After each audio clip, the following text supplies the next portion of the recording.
I'm back with our next class. In today's class, we are going to discuss a very important topic, that is nucleus. Alright. So first and foremost, all of you have learned regarding cell, and in eukaryotic cell we have learned regarding so many different cell organelles that are present within, isn't it? Now, all the various types of activities or metabolic reactions that are performed inside a eukaryotic cell are all being under the control of a single cell organelle, and that is the largest cell organelle of all, and we call it the nucleus. Alright, so it is the controlling agent of the cell. It controls all the cellular activities. Fine. Now, let us see like what basically the nucleus would be all about. Nucleus is the largest cell organelle which controls all cellular activities. Now, it was discovered by Robert Brown. Before initially in the chapter as well I have discussed this, that nucleus was discovered by Robert Brown in 1831. Alright. Now, some cells have more than one nucleus. Okay, most of the time there would be a centrally located single nucleus present in a eukaryotic cell. Why I am mentioning eukaryotic cell numerous times, and that's because nucleus is not going to be present in case of prokaryotic cells. The prokaryotic cells do not possess true nucleus, as for them the nuclear membrane is absent. We then call it nucleoid rather than nucleus. Alright, so nucleus, as soon as we term, we would be meaning eukaryotic cells only. Alright, so see here, most cells may be having a single nucleus, but then some cells have more than one nucleus as well. This would give rise to certain conditions like binucleate structures or binucleate cells. Bi means two, so cells having two nucleus, that can be easily observed in paramecium. Alright, paramecium possesses two nucleus. One is a large kidney or bean-shaped vegetative nucleus which would control the vegetative activities, whereas there would be another one that would be tiny circular one called reproductive nucleus, and it would be controlling the reproductive events, right? Likewise, multinucleate state. Multinucleate would be a condition in which a cell possesses many nucleus, alright, more than two nucleus. This can be observed in Opalina. And finally, also there are certain cells which at maturity might lose the nucleus. Okay, at maturity certain cells may lose nucleus, and hence they would remain without a nucleus. So we will call that state to be anucleate state. Alright, for example, mature mammalian RBCs and also seed tube cells, as you have already learned in anatomy chapter, right? Now, let us discuss the structure of the nucleus. Now, before we discuss, or if you look at this diagram, nucleus being the largest cell organelle, it remains surrounded by a double membrane. Okay, it is going to be surrounded by a membrane. Okay, rather it would be surrounded by two membranes, outer and inner, together forming the nuclear membrane. Okay, so outer membrane and inside is the inner membrane, and we will call it the nuclear membrane. Alright. Now, nuclear membrane at certain parts, as you can see, the inner and outer membrane remains fused together. When they remain fused together, we will call those sites to be nuclear pore. Okay, nuclear pore. Nuclear pore would act like a channel or gate to the nucleus. Any kind of substances being transferred from inside to outside of the nucleus would be done via the nuclear pore. Okay, the substances would be transferred inside or outside of the nucleus via the nuclear pore. Alright. Now, the space that remains in between the outer and inner membrane or nuclear membrane is called perinuclear space. Okay, perinuclear space, it would be 10 to 50 nanometer in diameter. Alright. Now, further, inside of the nuclear membrane would remain a semi-fluid matrix that's called the nucleoplasm. Okay, in the cell we have the living matter protoplasm, which is divided into cytoplasm. The part of the protoplasm outside the nuclear membrane is the cytoplasm, and inside is called the nucleoplasm. So nucleoplasm and cytoplasm together would make the protoplasm. Okay, the entire semi-fluid matrix together would be referred as protoplasm. Fine, understood this?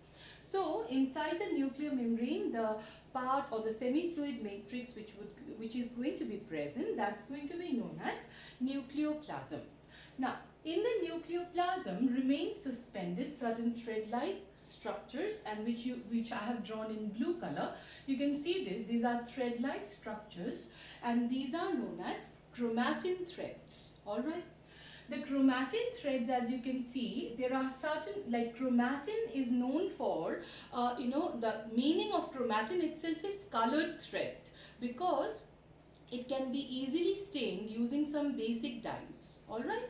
So these are colored threads. So after staining, this chromatins, they can be observed they can be observed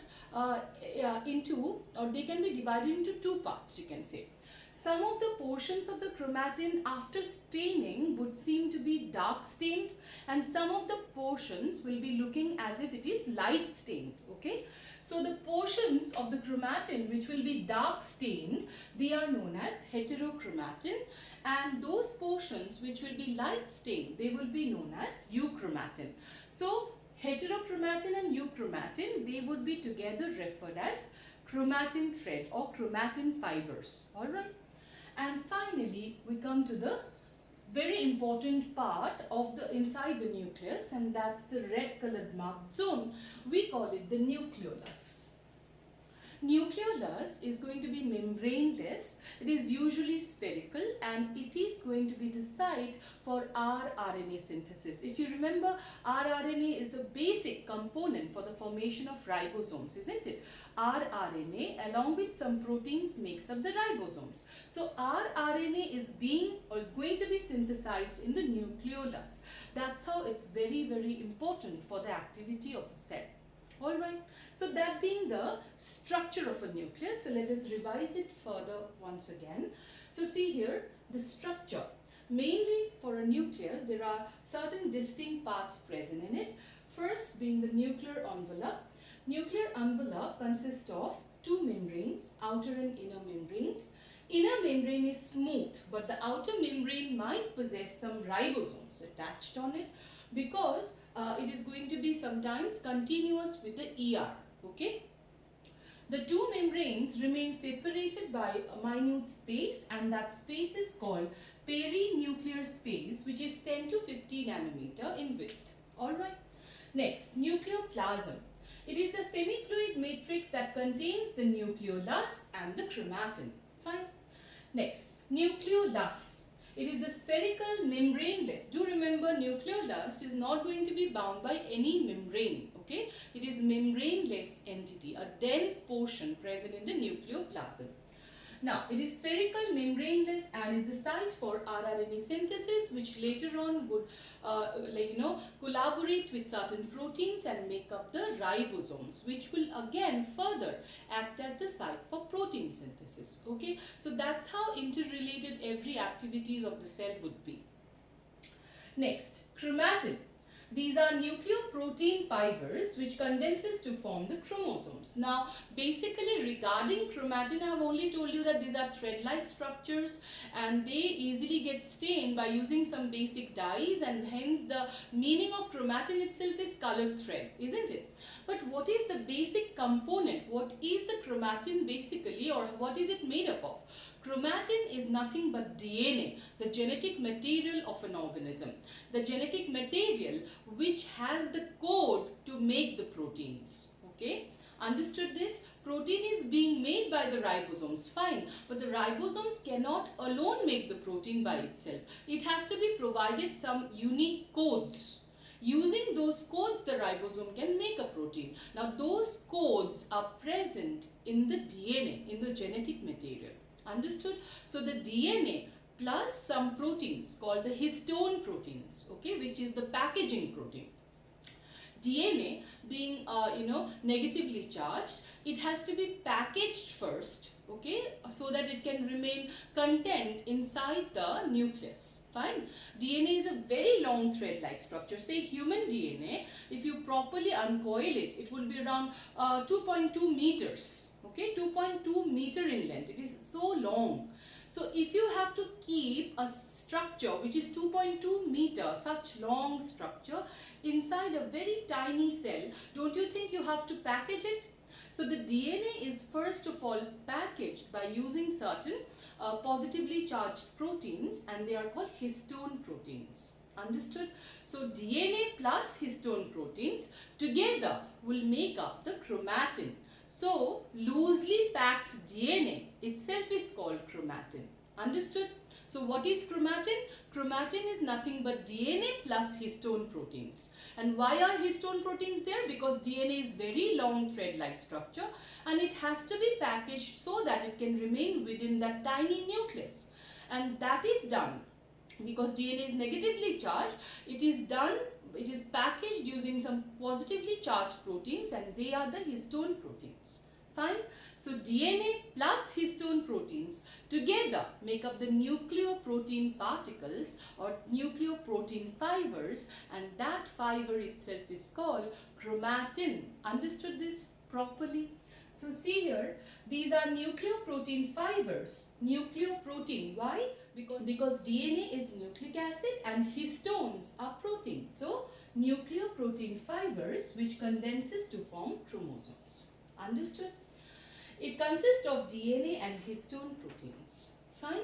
Now, types. The chromatin after staining can again form two regions, as I told you.